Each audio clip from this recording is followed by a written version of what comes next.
What's up, everyone? Welcome to the Handmade and Beyond podcast. I'm your host, LL, leader of the handmadeandbeyond.com website and community. I'm a self-employed entrepreneur, an Etsy expert, and business coach who's figured out how to make my entire living with my handmade business. Each week, I'll dive into strategies and success tips to help you with your handmade business, with Etsy, and everything in between. Let's dive in. All right, everyone, what is going on? Welcome back to the Handmade and podcast. Glad to be back with you guys again, as usual. And as always, hopefully you guys are doing awesome. Everything's going good for you. You're working on your business. You're seeing good things happen. You're taking lots of action in your business, and that is moving you forward and closer to where you want to be. That is my hope for you guys. So I'm back with another really good episode for you. I'm going to do a little bit of a change of pace here, and I'm not going to talk about anything super specific when it comes to Etsy, but what I want to do is give you guys a little bit of a pep talk, right? We all need a pep talk every now and again to stay positive, to stay motivated, so I want to give you some tips to hopefully help you guys out, to change your mindset a little bit, to help you stay motivated and stay positive, because we all need that, including myself. So really, I'm giving myself a pep talk here, which is kind of weird as well, but we all need to hear it, whether it's from someone else or whether we talk to ourselves in our car while we're driving somewhere and tell ourselves to keep our heads up. Either way, it is whatever you guys have to do. That's really what I want to do for you guys today, is give you some mindset stuff, give you some tips to hopefully keep you guys positive, because let's face it, starting, building, and growing a business, whether it's Etsy or not, is hard. So realizing that and accepting that is really half the battle.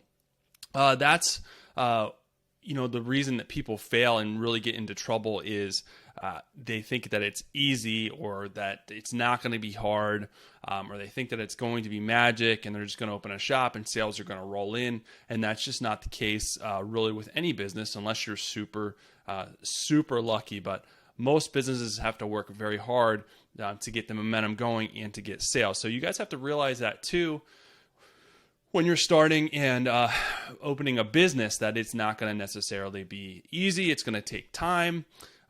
It's just going to take a lot of actions from your end. But if you go into it realizing that it is going to be a journey, and you embrace that fact, you're going to be a lot better off down the road, and you're going to be there's going to be a lot bigger chance that you are going to find success. Because if you think it's going to be magic and it's quick and it's easy, you got another thing coming, and you're probably not going to last. You're not going to stick it out. It takes usually a couple of years to really build your business up to where you get things consistent. You figure out a lot of stats and everything to make decisions. So it takes time usually, and a lot of actions on your end. So realizing that, like I said, is half the battle. So if you guys do that and you have that mindset going in, you're going to be in a good place. The next thing I want to talk about is don't listen to the naysayers. So this is another hard part when you try to start something new or different, or start a business. The majority of people out there do not have businesses. They have not started a business. They have not tried to start a business. They have not ran a business. That is the majority of people out there. So when you try to do something like that, a lot of people just don't understand it. So that may be friends, family, coworkers, or even people you don't know may have the attitude where, that's probably not a good idea, or I don't understand how that's going to work, or I wouldn't do that, or that's going to be a mistake. So that can be a little bit hard to deal with, and then the negative thoughts start to creep in your own mind. So the best thing to do is surround yourself with the quote-unquote right people or positive people. So if you have those friends that are super negative all the time, they just don't make you feel good when you hang out with them, you may want to put a little bit of distance between you and them, so you can get your mindset right and not deal with naysayers, because that is hard to deal with. You got to stay positive. You got to stay motivated. So you take the next necessary actions to grow your business. So there's that old saying, you're the average of the 5 people that you hang out with most. So just make sure the majority of people you hang out with most are, good people to have in your life, positive people, and make you feel good about what you're doing. But also keep in mind, not everyone will understand what you're trying to do or what you're doing, and that's fine. That's totally fine. It's not your job to convince them. You can tell them what you're doing. If they don't understand it or they don't want to understand it, that's fine. You don't have to convince them. You know what you're doing, and that is your goals, and that is what you want to accomplish in your life. So that's what you're going to do. You don't have to waste time convincing people that don't try to or don't want to understand. So just have that in mind, because a lot of people spend a lot of wasted energy, and they feel bad when their best friend just doesn't really understand what they're trying to do or why they're doing it, and it's just, you get down in the dumps about it. But it's really not your job to convince them. They haven't walked in the exact same shoes as you. They haven't gotten to where they're at as far as choosing to do the things that you want to do. So just keep that in mind, and don't let it get you down, and don't let it frustrate you. Another thing to understand is it's a natural human tendency to look at the negative. We have all done it. We are not perfect people. We've all been there. We've all done the same thing that maybe some people are doing to you, as far as not understanding or frowning upon what you're trying to do, or telling you it's not going to work. A good example of this is, for all the HGTV fans out there, me included. I like some good wine and HGTV, but think about when you're watching people build houses, and they build these beautiful houses, $500,000 houses, $1 million houses. And then we're sitting back on the couch and being like, man, I wouldn't buy that house. I don't like the backsplash, or I don't like what they did with the kitchen. That's terrible. And it's $1 million house. We would absolutely live in that house if it was given to us, and we would probably love it. But it's a natural tendency to find things that we don't like, and call them out. And it's just one of those things that we do. Same thing, with people do it to other people all the time, good, bad, or indifferent. I mean, it's not a good thing to do, obviously, but you have a good-looking singer or model or whatever, and you're like, man, I don't like his hair, or I don't like what he did with his mustache, or he got too many tattoos, or she got too many tattoos. So it's a natural thing to do that. You just have to recognize that it is a natural thing to do. And just try not to do it yourself, but give others grace if they do it, because it is a natural thing to do, to point out the negative or the things that they think are wrong with something that other people are doing or other people have done. So just understand that, and just move on with your life, and try not to let it bother you. The next thing, and I always say this, I feel like a broken record when it comes to this, but focus on what you can control. All right. These are, focus on the actions that drive the outcomes, not the outcomes, because you will be disappointed a lot if you want an outcome of $10,000 in sales, but you don't have any actions to get you there. You're not going to get there. Same thing. If you want the outcome of losing 10 pounds, but you never go to the gym, chances are you're probably not going to get there unless you're really hardcore in your diet. So just focus on the actions rather than always the outcomes. But the actions should be something that you think is going to get you the outcome that you want. Usually there's not necessarily something, if you're taking the right actions, which you hypothesize will get you to the outcomes you want, there's not really too much that you can do wrong. If anything, it'll help you find out what not to do and then change course down the road. So focus on actions that will get you to the outcomes. And don't let competition get you down. That's another thing when it comes to focusing on things that you can't control.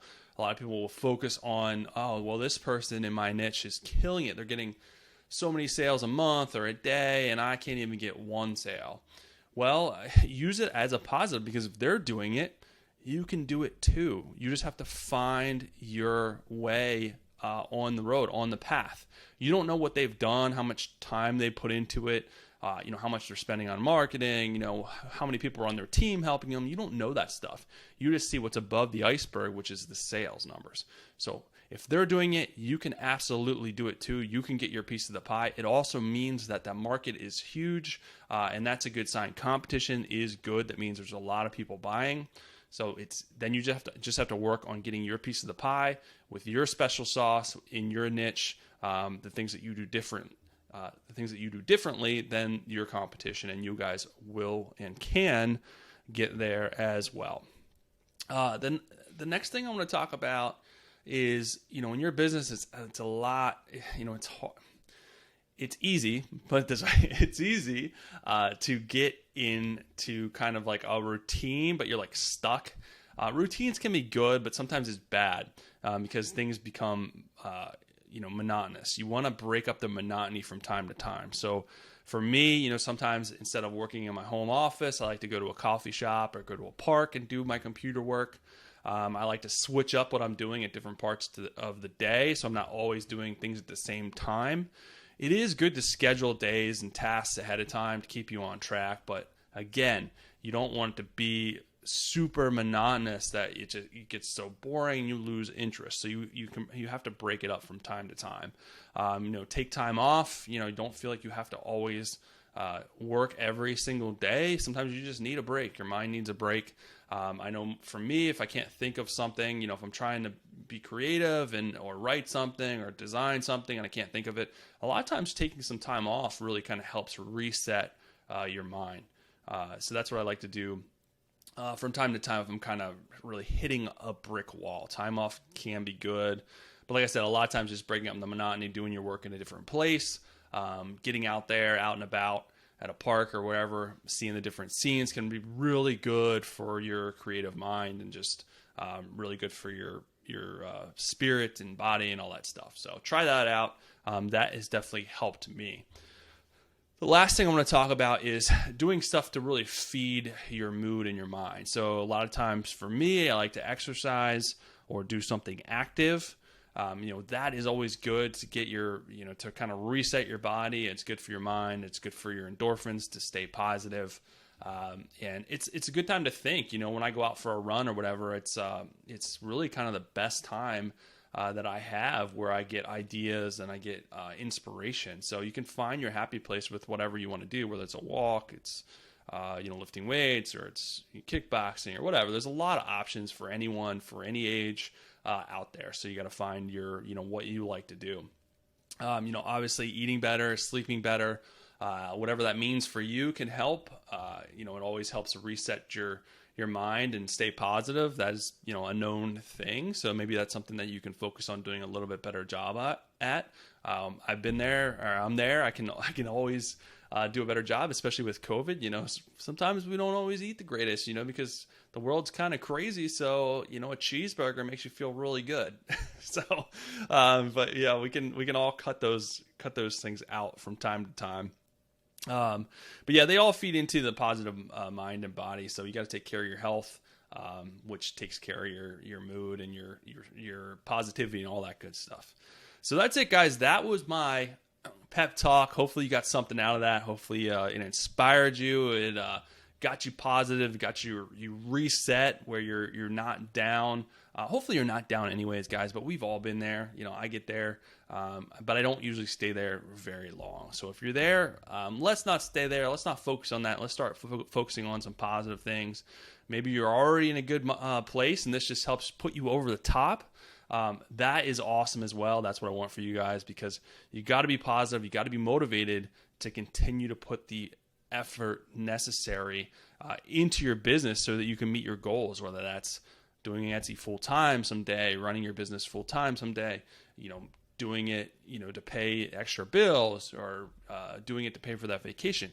Whatever your goals are, you just need to be in a good mindset to be able to accomplish them, and that's what I want for you guys. Outside of that, if you guys are not, or if you haven't heard, rather, I just released the brand new shiny Etsy Success Roadmap that all Handmade and Beyond members have access to. So you can jump in and try it out for 30 days free. There is a link below. I would love to see you guys in there. You also get access to the help forum. to get questions answered at any time throughout the day. If you need help, you need feedback, you need a critique, you just want to run something by me, you just want to say hi, that is what the help forum's for. I'm in there every single day working with and helping members with their shops, with plans, with strategies, anything that you guys need to grow your business. So you have that support system there. I also do live monthly member coaching calls at least once a month, usually more. We dive in live to people's shops, people's listings, SEO. We go over shop sections, we go over questions, we go over strategies. Again, whatever you guys need help with, we can do it live. You can say hi to other members, other Etsy sellers. Everyone's in the same, has the same goals. So it's great to hang out with other Etsy sellers in there, all driving and pushing for the same goals and wanting their businesses to be successful. It's a positive place that everyone's helpful and just hanging out. And so, yeah, I would love to see you guys in there. Like I said, you can get in there for 30 days free. Try everything out. The Etsy Success Roadmap is all new. About 50 courses and growing in there. I'm adding courses every single month based on strategies that I've done and am doing in my own business. I'm still a full-time Etsy seller. You've got to be in the game to continue coaching people to the best of my ability. I got to know what's going on. So I still run my Etsy business full-time. So I'd love to see you guys in there. But other than that, I'll be back next week with another shiny new episode just for you guys to help you grow your Etsy and handmade businesses. So I'll talk to you guys then.